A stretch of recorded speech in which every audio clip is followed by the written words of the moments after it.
Somebody asks, how do you scale a website? This is the video I wish they meant. Not a giant diagram you memorize, a real site under pressure. We start with the smallest useful system, one server, one database, about 100 users, and a page load of around zero point 0.2 seconds. Then, traffic jumps 100 times, and we ask one question again and again: what breaks now? Every fix in the video is just one answer to that question: load balancer, stateless servers, cache, CDN, queue, rate limiter, circuit breaker, observability, break, fix, move. That is system design at high level. And then, the moment every founder both dreams about and dreads, it gets noticed, someone big shares it, or a sale goes live, or it just hits the front page and traffic jumps from 100 users to 10,000 in about a minute. 100 times the load all at once. And watch our one little box, the CPU pins at 100%. New visitors cannot even get through the door. That quick zero point 0.2 second page load climbs to 2 seconds, then 10, then nothing. Every request just times out. The site is down at the exact moment it finally got popular. So, how does a real site survive this? That is the whole video.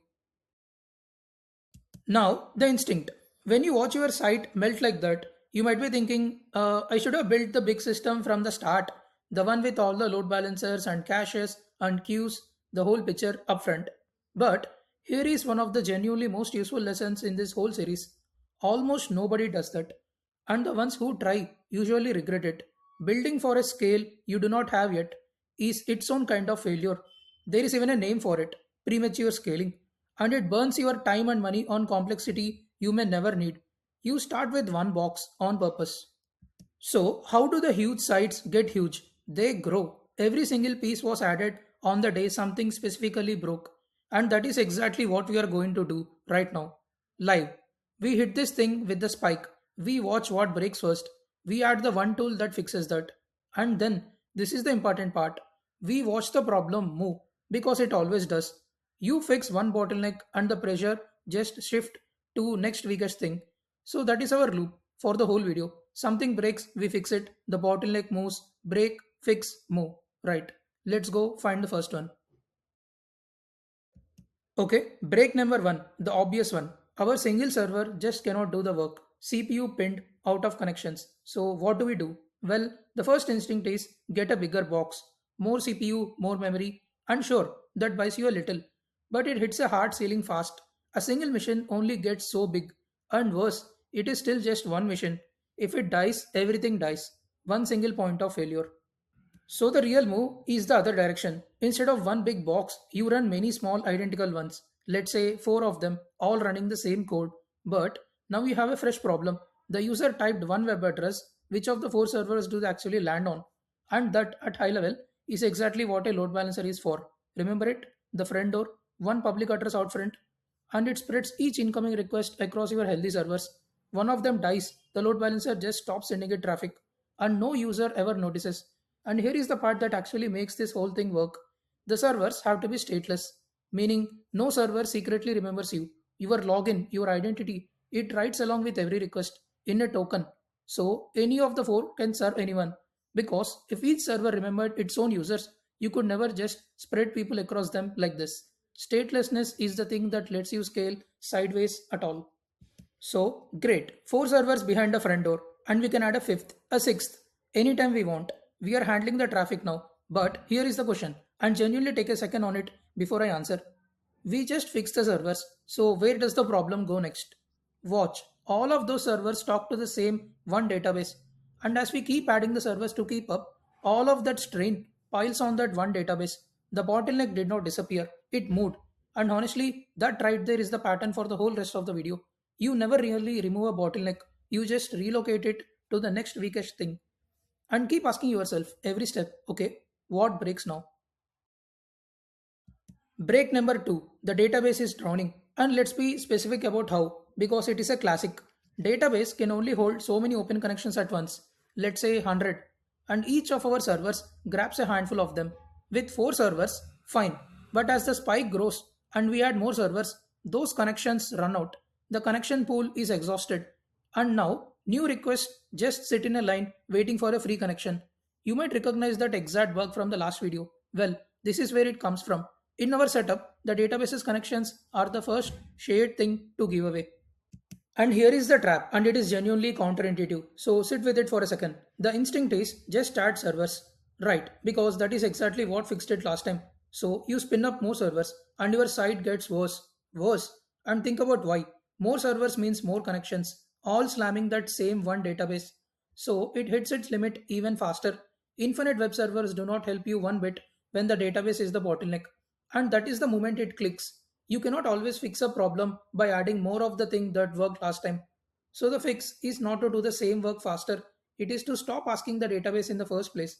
And honestly, this is one of the biggest levers in the whole video. Surviving a spike is mostly about removing work, not adding power.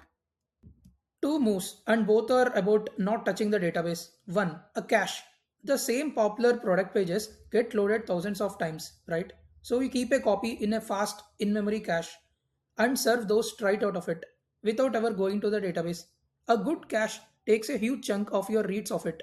One careful note, you cache the things that do not really change. The descriptions, the pictures, the livestock you count, you keep fresh. That is the read you stay careful with. And two, a CDN. All your images, your styles, your scripts, and your faraway users get served from a copy at the edge, near them, that never even reaches your system at all. And just like that, the database can breathe again. And for the handful of reads you truly cannot cache, you would add more copies of the database to read them. But honestly, that is a whole other video. So the reads are handled, but watch, the pressure moves again because every time someone checks out, our server does not just save the order, it also fires off a confirmation email, generates a receipt, updates some analytics, and all of that slow work is happening while the user sits there waiting. The bottleneck just moved on to that slow per request work. Break 3. Every checkout is doing a pile of slow work all at once, and all while the customer just stares at a spinner. Saving the order is quick, but the confirmation email, the receipt, the analytics update, that is seconds of work, and it is holding the whole web request hostage.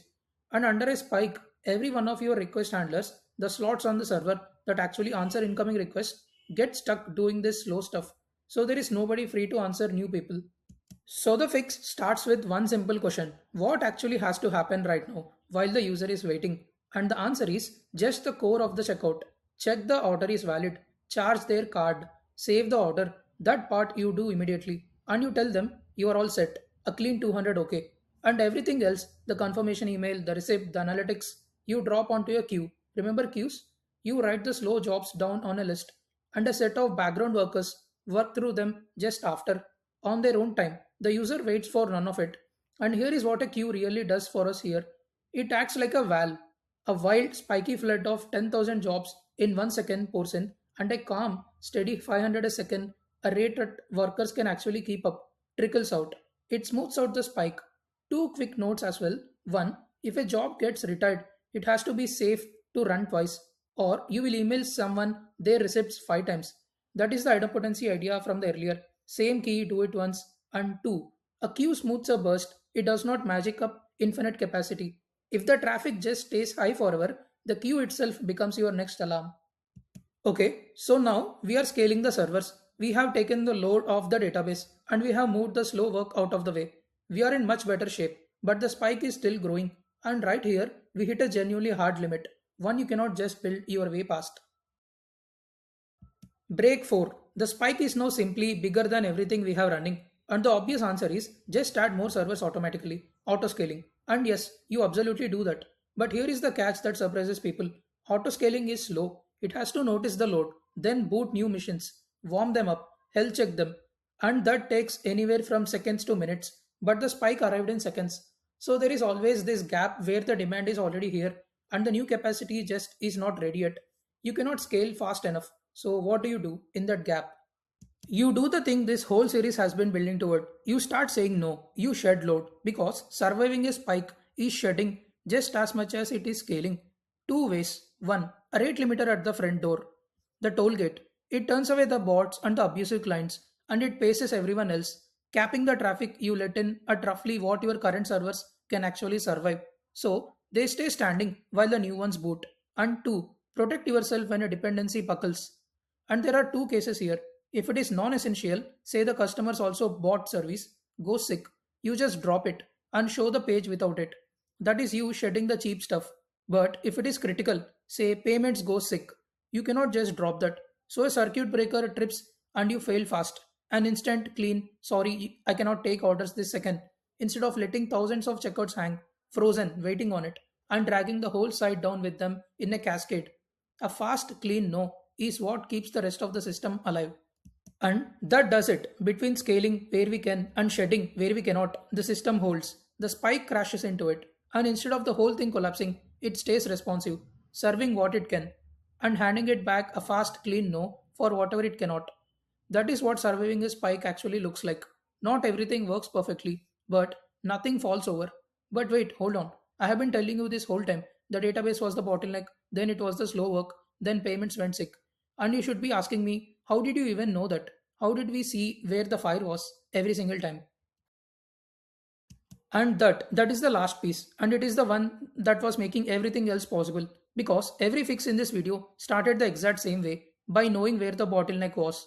And that knowing has a name. You already know it: observability. The eyes of your system. Your metrics were the alarm.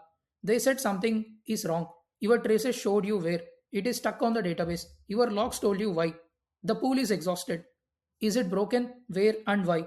That is how we found every single bottleneck we just fixed. We were using it the whole time.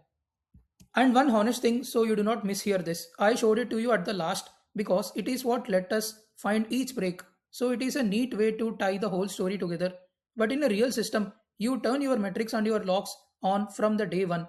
The eyes are the first thing you switch on, not the last. Because you cannot fix or grow a system you cannot see. So let's pull all the way back and just look at what we built. Look at that, from one box to this. A CDN out at the edge, a front door, the load balancer, and the rate limiter sitting in front, a whole fleet of stateless servers behind it, a cache guarding the database, a queue of workers off to the side, chewing through the slow stuff, circuit breakers protecting the risky calls, and observability, watching over all of it, every piece doing one specific job. But here is the thing I most want you to walk away with. We did not design this, not upfront. We started with one tiny box and the traffic built it. Every single piece was the answer to one specific thing that broke. Break, fix, move, over and over. And that is the real skill, not memorizing all the boxes, but being able to look at a system under stress and ask, okay, what is the bottleneck right now? Because it never stops moving and you are never truly done. You just keep reliving whatever is on fire. So, that honestly is the whole series. It was never a pile of separate tools, it was always one system. Every piece is a chapter in the same story. How a single request makes it through the real world, even when the whole world shows up at once. And there is just one question left this whole time. Our request has been a normal web request: hit a server, read a database, send a page back.